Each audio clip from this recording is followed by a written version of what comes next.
Patient వచ్చినప్పుడు మనం క్లినికల్గా ఎలా ఎగ్జామిన్ చేస్తాము అంటే పేషెంట్ వెయిట్ ఎలా ఉంది, హైట్ ఎలా ఉంది, దాంతో పల్స్ రేట్ ఎలా ఉంది, కార్డియోవాస్కులర్ ప్రాబ్లమ్స్ ఏమన్నా ఉన్నాయా అంటే రెస్పిరేటరీ ప్రాబ్లమ్స్ ఏమన్నా ఉన్నాయా అన్నది కూడా ఎగ్జామిన్ చేయాలి.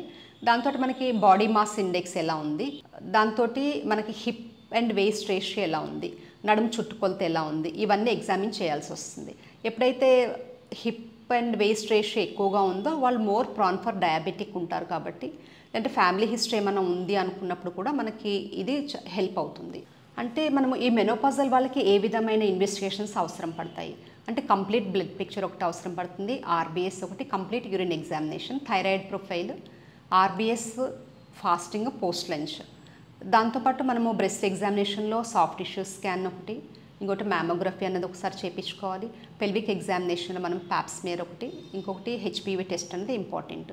దాని తర్వాత బోన్ డెన్సిటీ టెస్ట్. అంటే బోన్ డెన్సిటీ అన్నప్పుడు యూజువల్గా మెనోపాజ్ ఉన్నప్పుడు బోన్ది సాంద్రత అనేది తగ్గుతుంది, వాళ్ళు ఈజీగా వాళ్ళకి ఫ్రాక్చర్స్ అనేవి అవుతాయి. కాబట్టి మనం బోన్ డెన్సిటీ టెస్ట్ ఏమైనా తక్కువగా ఉంది అనుకున్నప్పుడు మనము ఫుడ్లో కానీ లేదంటే మనము ట్యాబ్లెట్స్ ఏమైనా యాడ్ చేయాల్సి వస్తుంది. కాల్షియం కానీ విటమిన్ డి, విటమిన్ కే ఇవన్నీ వాళ్ళకి యాడ్ చేయాల్సి వస్తుంది.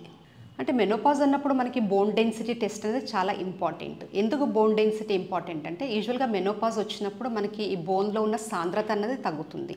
ఎప్పుడైతే ఎముకల్లో ఉన్న సాంద్రత తగ్గిందో దాంతో వాళ్ళకి ఈజీగా ఫ్రాక్చర్ అవ్వడం కానీ లేదంటే బోన్లో పెయిన్ రావడం కానీ వచ్చే అవకాశాలు ఉంటాయి.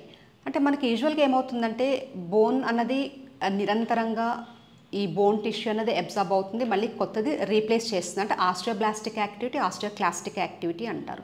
మెనోపాజ్ వచ్చినప్పుడు ఏమవుతుందంటే ఈ ఆస్టియోబ్లాస్టిక్ యాక్టివిటీ తగ్గుతుంది, ఆస్టియోక్లాస్టిక్ మనకి నిరంతరంగా జరుగుతుంది. కాబట్టి అది తిరిగి వాళ్ళు రీప్లేస్ చేసుకోకపోతే వాళ్ళకి ఈజీగా ఫ్రాక్చర్స్ అనేవి అయ్యే అవకాశాలు ఎక్కువగా ఉంటాయి. అంటే మనం వాళ్ళకి విటమిన్ డి కానీ కాల్షియం కానీ సన్ ఎక్స్పోజర్ ఎక్కువగా లేనప్పుడు, వాళ్ళు సరిగ్గా సఫిషియెంట్ డైట్ కూడా తీసుకున్నప్పుడు వీళ్ళకి ఏమవుతుందంటే ఆల్రెడీ ఈస్ట్రోజన్ అనేది తగ్గుతుంది కాబట్టి ఇవి యాడప్ అవుతాయి. అందుకు వాళ్ళకి ఫ్రాక్చర్స్ ఈజీగా అయ్యే అవకాశాలు ఎక్కువగా ఉంటాయి.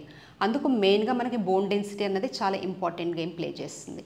అంటే వాళ్ళని ఎట్లా రీప్లేస్ చేసుకోవచ్చు అంటే వీళ్ళకి సరైన ట్రీట్మెంట్తో పాటు ఫుడ్లో ఏవైతే కాల్షియం విటమిన్ డి ఎక్కువగా ఉంటాయో అవి మనము రీప్లేస్ చేయాల్సి వస్తుంది. దాంతోపాటు వెయిట్ బేరింగ్ ఎక్సర్సైజ్ కూడా వీళ్ళకి అడ్వైస్ చేయాలి. ఎప్పుడైతే వెయిట్ బేరింగ్ ఎక్సర్సైజ్ చేస్తారో వాళ్ళు బోన్ అన్నది స్ట్రాంగ్ అవుతుంది, స్ట్రెంగ్త్ అవుతుంది. కాబట్టి మనకి కొంచెం ఈజీగా ఫ్రాక్చర్స్ అయ్యే అవకాశాలు అనేవి చాలా తగ్గుతాయి. ఇంకొకటి మనం వీళ్ళకి ఏంటంటే ఎండోమెట్రియల్ బయాప్సీ అన్నది కూడా. ఎండోమెట్రియల్ బయాప్సీ ఎప్పుడు అడ్వైస్ చేస్తాము రెగ్యులర్గా మనం స్కానింగ్ చేసినప్పుడు ఎండోమెట్రియల్ హైపర్ప్లేసియా ఎక్కువగా ఉన్నప్పుడు మనము ఎండోమెట్రియల్ బయాప్సీ అనేది అడ్వైస్ చేస్తాము.